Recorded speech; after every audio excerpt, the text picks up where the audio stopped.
Assalamualaikum warahmatullahi wabarakatuh. Perkenalkan nama saya Muhammad Hendra Santoso. Di sini saya akan mempresentasikan hasil kerja diri saya, yaitu proposal penelitian analisis aktivitas dan dampak pembelajaran daring bagi para pelajar.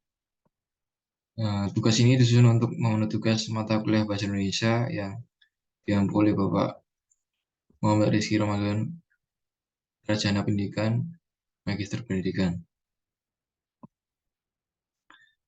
Untuk bab 1, pendahuluan latar belakang.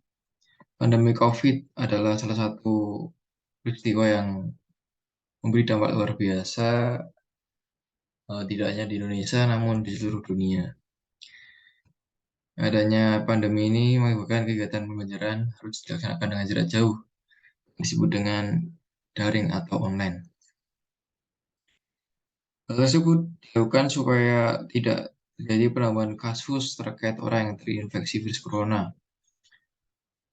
Kemudian, pembelajaran yang dilakukan secara daring tentu saja merubah aktivitas yang dilakukan oleh para pelajar.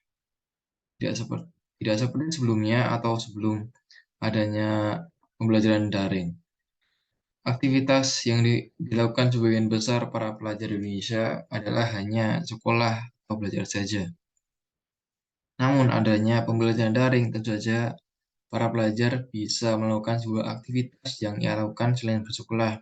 Seperti halnya yang saat ini banyak para pelajar lebih memilih untuk kerja di samping ia melakukan kewajibannya yakni bersekolah.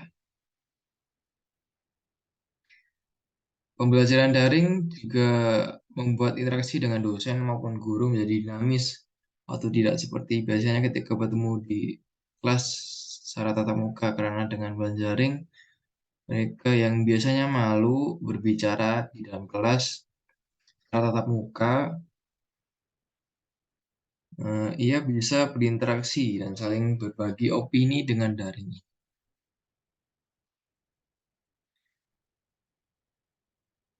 Tidak sedikit juga orang tua menganggap bahwa pembelajaran daring ini menyebabkan atau memiliki dampak yang negatif bagi anak-anaknya. Karena di pembelajaran daring ini, setiap orang tua diharuskan memantau anaknya saat belajar. Apabila tidak dipantau, bisa menyebabkan siswa atau mahasiswa menjadi malas untuk sekolah daring. Dan bisa jadi siswa tersebut tidak pernah mengerjakan tugas yang diberikan oleh dosen maupun guru.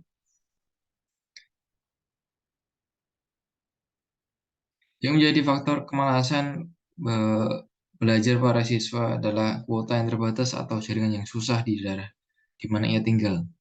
Memang pembelajaran daring ini memilih dampak positif maupun negatif. Namun sebaiknya sebagai orang tua harus selalu mengawasi anaknya saat belajar online dan memotivasi anaknya agar bisa tuntas di bidang pendidikannya. Karena adanya pandemi semacam COVID tersebut bukan alasan untuk anak-anak tidak belajar bahkan putus sekolah. Perumusan masalah yakni apakah aktivitas dan dampak yang diakibatkan dari kegiatan pembelajaran yang dilaksanakan secara daring bagi para pelajar. Tujuan terdiri dari tujuan umum dan tujuan khusus. Untuk tujuan umum, membuktikan adanya beberapa aktivitas dan dampak yang diakibatkan dari kegiatan pembelajaran yang dilaksanakan secara daring bagi pelajar. Tujuan khusus terdapat dua. Yang pertama, mengetahui manfaat dari kegiatan pembelajaran yang dilaksanakan secara daring. Yang kedua, mengetahui faktor apa saja yang menyebabkan sikap belajar para pelajar menurun dikarenakan pembelajaran dilaksanakan secara daring. Kemudian ada manfaat. Di sini terdapat dua manfaat. Yang pertama ada manfaat teoritis. Yang kedua ada manfaat praktis. Manfaat teoritis diharapkan dapat menjadi salah satu acuan tentang gambaran peranan orang tua dalam membimbing belajar anaknya. Kemudian ada manfaat praktis. Ada tiga. Yang pertama untuk masyarakat. Diharapkan dapat menjadi acuan bagi masyarakat, terutama orang tua, para siswa agar lebih mengawasi anaknya saat belajar agar menjadi tidak malas untuk sekolah daring dan selalu mengerjakan tugas yang diberikan oleh dosen ataupun guru. Yang kedua, untuk instansi pendidikan. Diharapkan dapat menjadi sumber informasi bagi para pengajar atau yang disebut dengan dosen atau maupun guru untuk meningkatkan keefektifan pembelajaran daring kepada mahasiswa maupun siswanya. Yang terakhir ada untuk pelajar. Diharapkan dapat memberikan informasi mengenai betapa pentingnya pembelajaran daring walaupun pembelajaran tersebut dilakukan di rumah ataupun di mana saja dan kapan saja, khususnya untuk mencegah kemalasan belajar karena pembelajaran yang dilakukan secara daring. Kemudian kita menuju ke bab 2, ya. Ada tinjauan pustaka. Yang poin pertama adalah penelitian terdahulu. Penelitian ini dilakukan tidak lepas dari hasil penelitian yang terdahulu pernah dilakukan sebagai perbandingan dan kajian. Adapun hasil penelitian yang akan dijadikan tidak jauh dari tema atau topik penelitian, yakni analisis aktivitas dan dampak pembelajaran daring bagi para pelajar.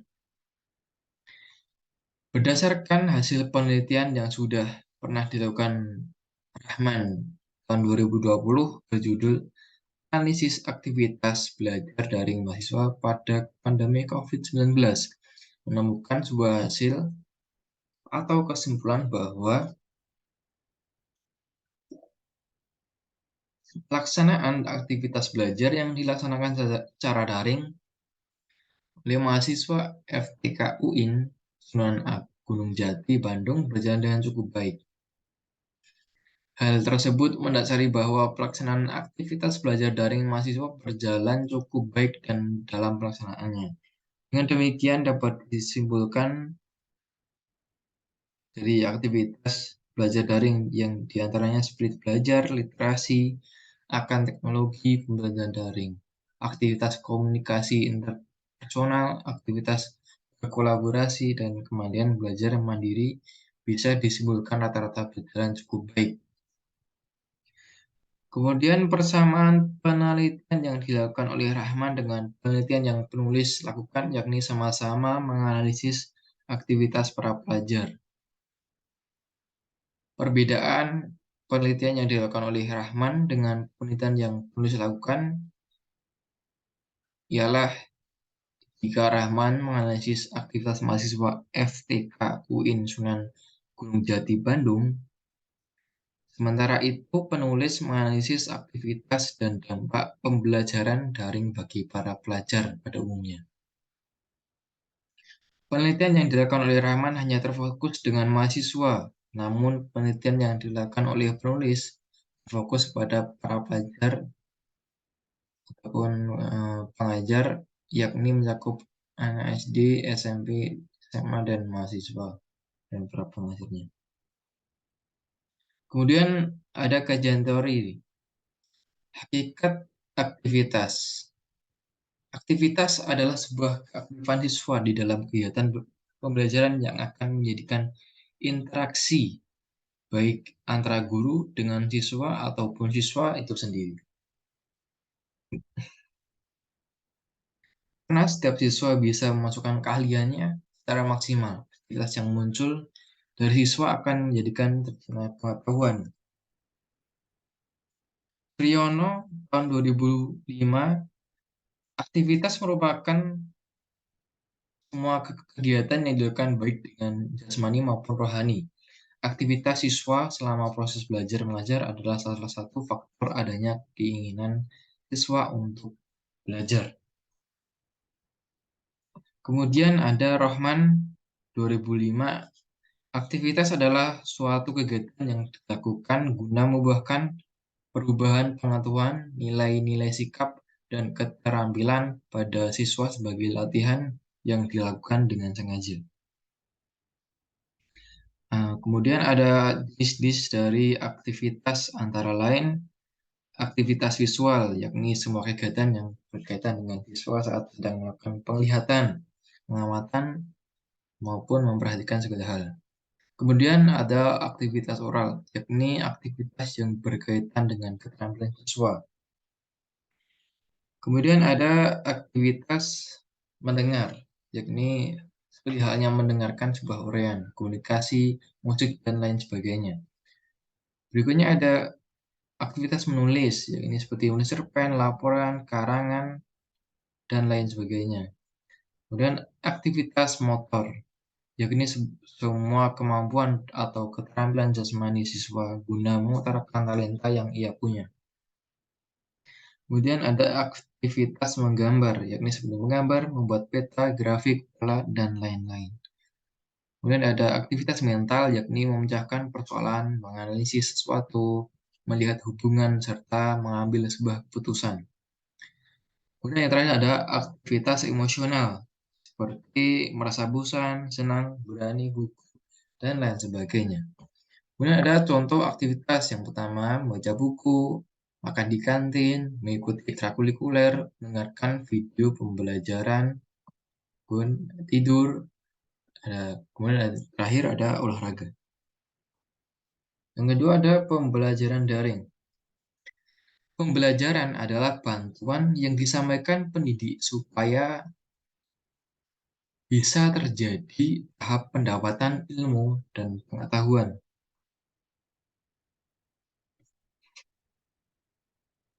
Atau bisa juga pembelajaran ialah tahapan guna menolong peserta didik supaya bisa belajar secara baik. Namun di sisi lain, pembelajaran memiliki pengertian yang baik dengan pengajaran, tetapi sesungguhnya memiliki makna atau konotasi yang tidak sama.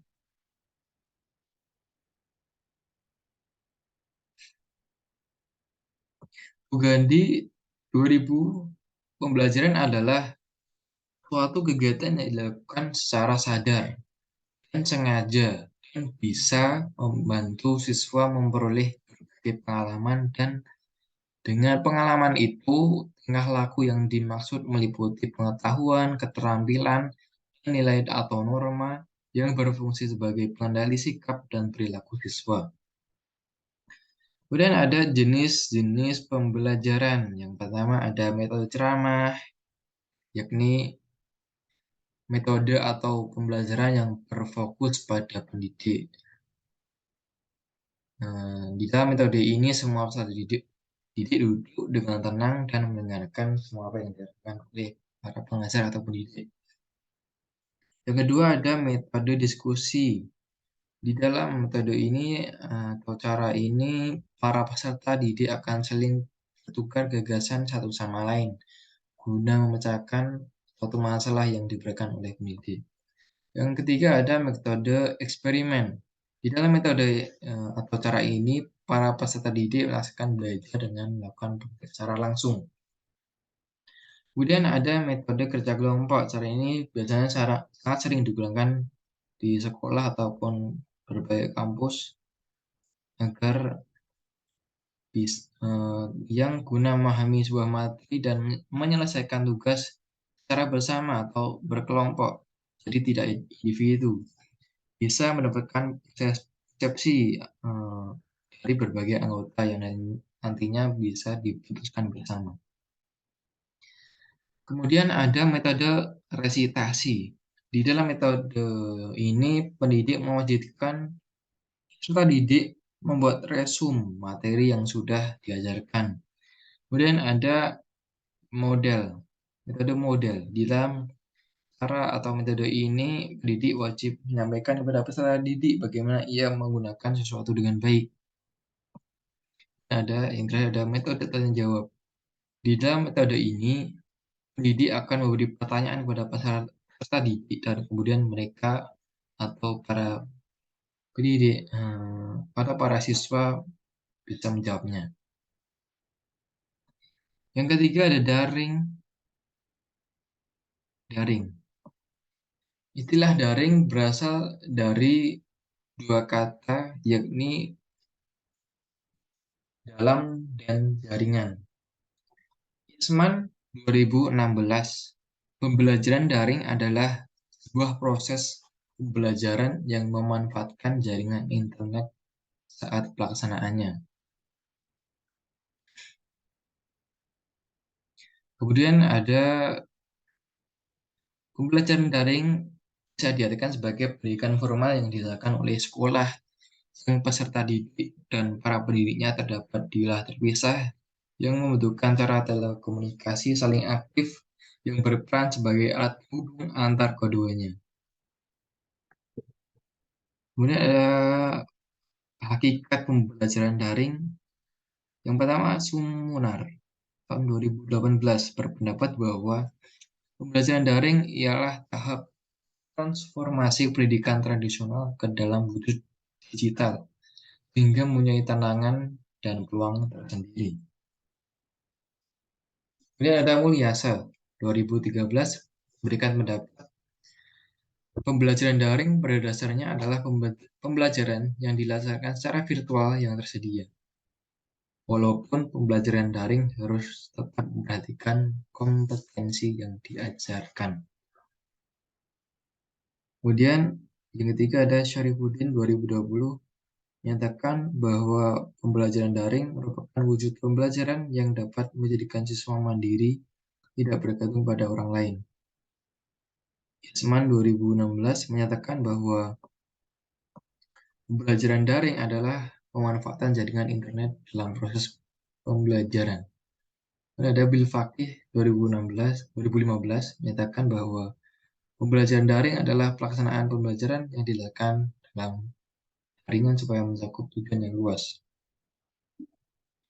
Berdasarkan beberapa pendapat yang diungkapkan oleh ahli di atas, bisa disimpulkan bahwa pembelajaran daring adalah pembelajaran yang dilakukan tidak tetap muka dan menggunakan jaringan atau internet yang sudah tersedia.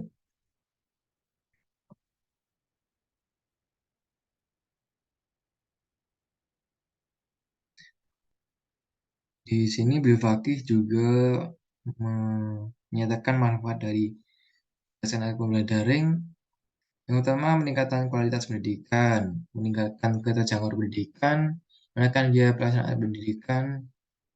Selain itu ada kekurangan kekurangan pembelajaran daring yang diutarakan oleh Putra 2020. Yang pertama, komunikasi menjadi lebih sedikit atau minim. Kedua, ada pembelajaran daring condong ke pelatihan, bukan pendidikan. Yang ketiga adalah faktor bisnis. Yang keempat, pengajar diharuskan menguasai teknologi ataupun aplikasi-aplikasi yang lebih modern. Yang kelima, tidak meratanya fasilitas internet yang tentu saja yang daerah terpencil akan kesusahan untuk melaksanakan pembelajaran secara daring. Kemudian ada sumber daya manusia yang bisa atau mengoperasikan komputer masih minim, khususnya di daerah terpencil. Kemudian bahasa komputer yang belum dikuasai sepenuhnya, dan lain sebagainya. Kemudian kita beralih ke kerangka berpikir atau peta konsep.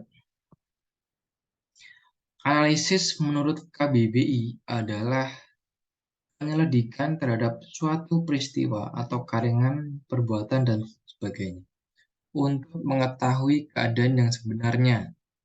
Analisis yang dimaksud di dalam penelitian ini adalah analisis aktivitas dan dampak pembelajaran daring bagi para pelajar. Pembelajaran yang dilaksanakan secara daring sudah pasti menjadikan aktivitas belajar yang dilakukan oleh para pelajar berbeda dengan dilakukan secara luring. Dan itu daring ini sudah pasti memiliki dampak baik maupun buruk untuk para pelajar. Berdasarkan di atas, maka penulis membuat sebuah kerangka berpikir. Yang pertama ada pemahaman, yang kedua analisis, yang terakhir ada evaluasi. Sebagai seorang pembelajar, kita harus mengetahui apa yang harus dilakukan untuk menganalisis aktivitas dan dampak pembelajaran daring bagi pelajar. Untuk langkah yang pertama yang harus dilakukan adalah pemahaman. Pemahaman di sini ya kan kita harus mengetahui aktivitas apa saja apa yang dilakukan oleh para pelajar atau peserta didik serta dalam berjalannya pembelajaran secara daring dan bagaimana dampak yang terjadi akibat suatu pelajar melakukan hal aktivitas lain di luar kegiatan belajar saat pembelajaran sedang dimulai. Kedua, yang dilakukan setelah paman, langkah berikutnya adalah analisis. Analisis yang dimaksud di sini adalah kita harus menganalisis atau melakukan sebuah penelitian bisa dengan turun tangan ke lapangan, atau melakukan wawancara khususnya para pelajar, bagaimana atau apa saja aktivitas yang ia lakukan selama pembelajaran daring dan dampak apa saja yang ia peroleh dengan adanya pembelajaran daring ini.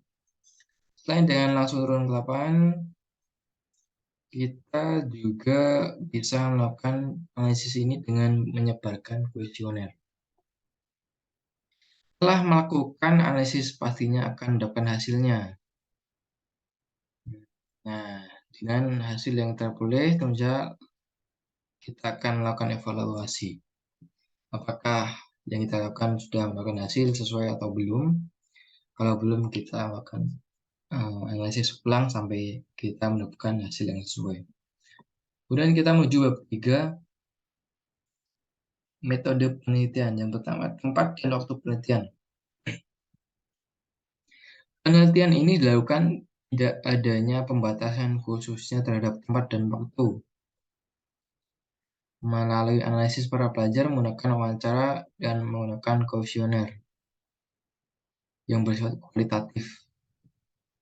Penelitian ini dilakukan di bulan November 2022 hingga Maret 2023. Adapun rincian kegiatan penelitian dapat dilihat pada tabel 1 di bawah ini.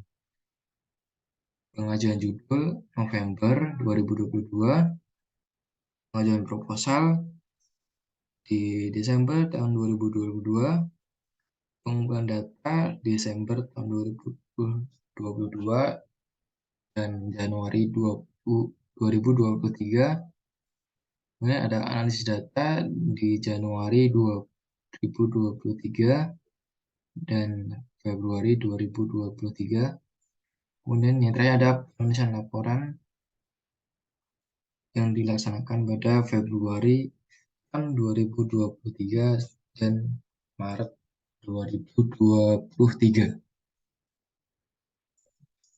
Metode dan pendekatan penelitian. Metode penelitian ini melakukan pendekatan kualitatif dengan metode wawancara dan mengisi kuesioner. Hal ini sesuaikan dengan rumusan masalah yang sudah ditetapkan. Peneliti melakukan wawancara pada para pengajar maupun para pelajar dan serta memberikan kuesioner yang berisi pertanyaan mengenai hal atau judul di atas. Kemudian poin C, data dan sumber data. Data penelitian kualitatif ini berupa kata-kata atau gambar tujuannya menaikkan teori, menekan pada intervensi terhadap realitas sosial dan bermaksud untuk memahami pemaknaan fenomena oleh partisipan sebuah penelitian. Sumber data yang digunakan adalah responden. Data penting akan dikumpulkan dan dikaji dalam penelitian berupa data kualitatif. Kemudian poin D ada teknik pengambilan sampel. Pada tahap ini, pengambilan data atau sampel dalam penelitian ini menggunakan sampel snowball sampling, yakni teknik pengambilan sampel berdasarkan wawancara atau korespondensi. Metode ini meminta informasi dari sampel pertama untuk mendapatkan sampel berikutnya. Tersebut juga sesuai dengan pernyataan Sugiono tahun 2010 bahwa Bubble sampling adalah sebagai teknik penentuan sampel yang nominal jumlahnya kecil, kemudian sampel ini disuruh memilih temanya untuk dijadikan sampel, begitu seterusnya, hingga jumlah sampel semakin banyak. Peneliti melaksanakan observasi atau wawancara guna melihat apakah pelajaran daring sesuai atau belum, meninjau bagaimana siswa saat belajar, kemudian melakukan wawancara pada pelajar maupun pengajar guna mengetahui dampak ataupun aktivitas yang dilakukan oleh pelajar saat pembelajaran daring. Kemudian poin E ada teknik pengumpulan data. Tujuan dari penelitian adalah mendapatkan data. Teknik di pengumpulan data harus dilakukan dengan tepat agar data yang diperoleh valid. Pengumpulan dilakukan dengan wawancara serta mengisi kuesioner. Menurut Sugiono, tahun 2016, wawancara digunakan sebagai teknik pengumpulan data untuk menemukan permasalahan yang harus diteliti, dan juga peneliti ingin mengetahui hal-hal dari responden yang lebih mendalam tentang perilaku dan makna dari perilaku tersebut. Kemudian Sugiono 2017, angket atau kuesioner merupakan teknik pengumpulan data yang dilakukan dengan cara memberi semangat pertanyaan atau pernyataan tulis kepada responden untuk menjawab. Kemudian ada validitas data.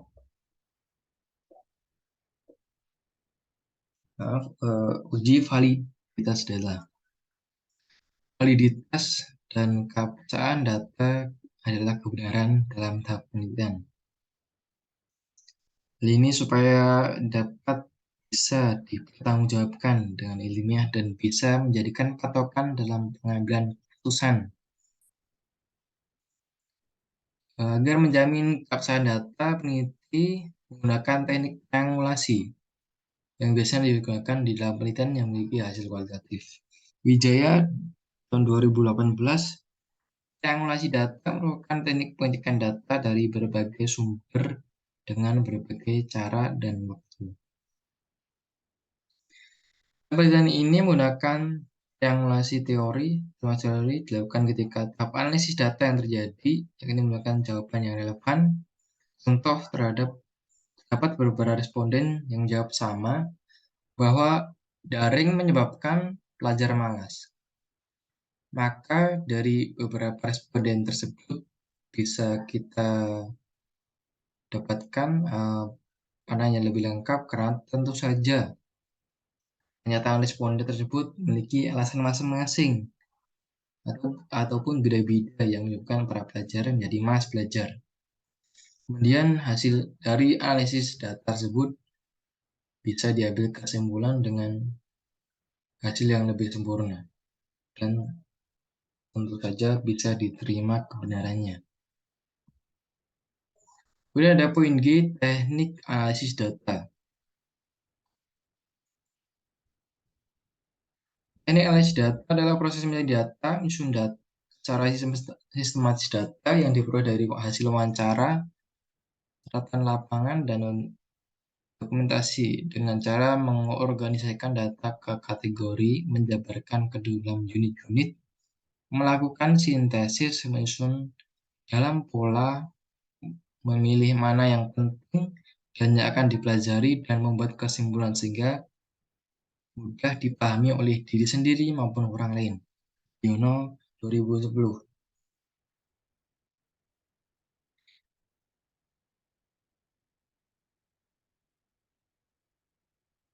Teknik analisis data yang dipakai peneliti ini adalah analisis data induktif.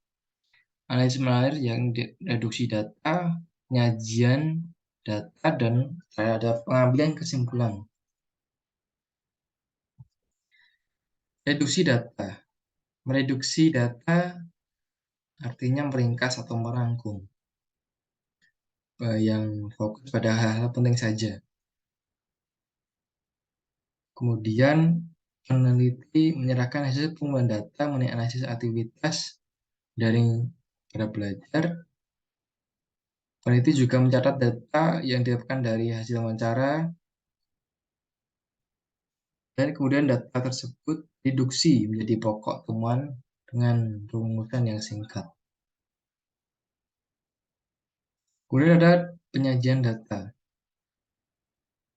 Dengan adanya penyajian data, maka akan memudahkan guna mencerna apa yang terjadi.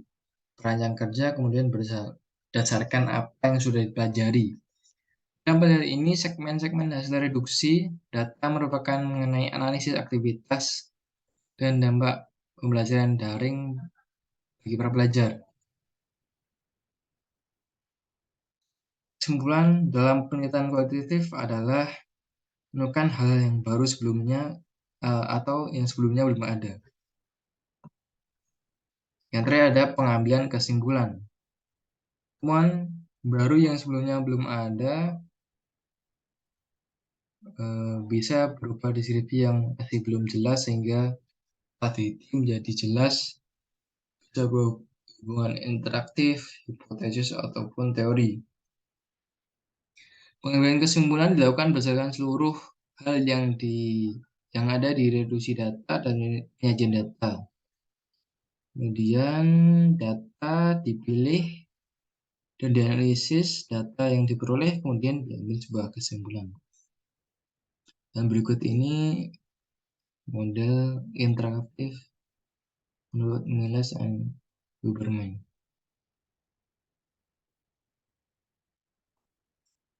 Kemudian ada poin terakhir yaitu poin prosedur penelitian.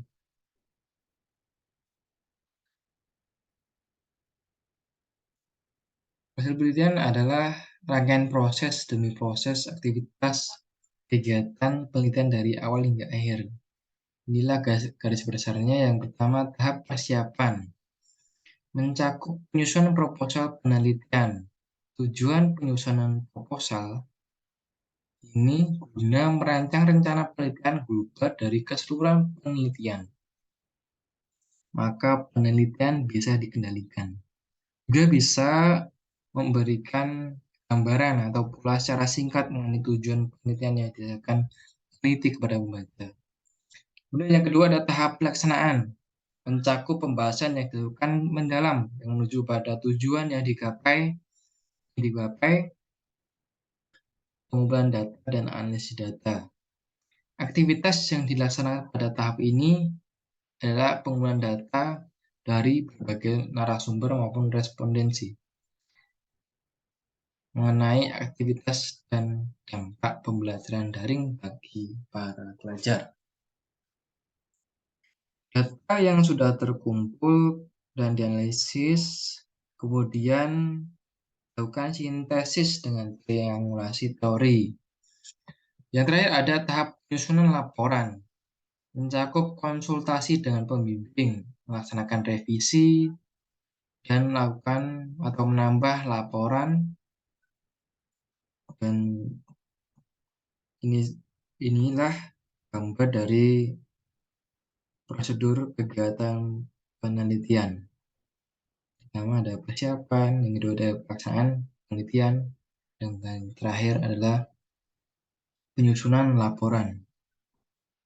Untuk itu, sekian presentasi dari saya. Kurang lebihnya mohon maaf kalau ada kurangnya. Terima kasih. Wassalamualaikum warahmatullahi wabarakatuh.